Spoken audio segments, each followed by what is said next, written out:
On today's food adventure, the PT Near Me boys take on Hiccups Churroholic in Carewood. They were rated 4.6 stars and had about 386 Google reviews. We went in around noon and it was pretty empty, but the parking lot was full. The food menu combined a little bit of Vietnamese, Chinese, Korean, and Thai cuisines.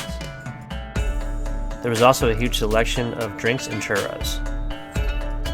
I ended up getting the bulgogi and rice, and Sam got the kimchi fried rice. The portion sizes were so much that we ended up eating half and taking the rest home to our wives. Gotta love getting some yolk.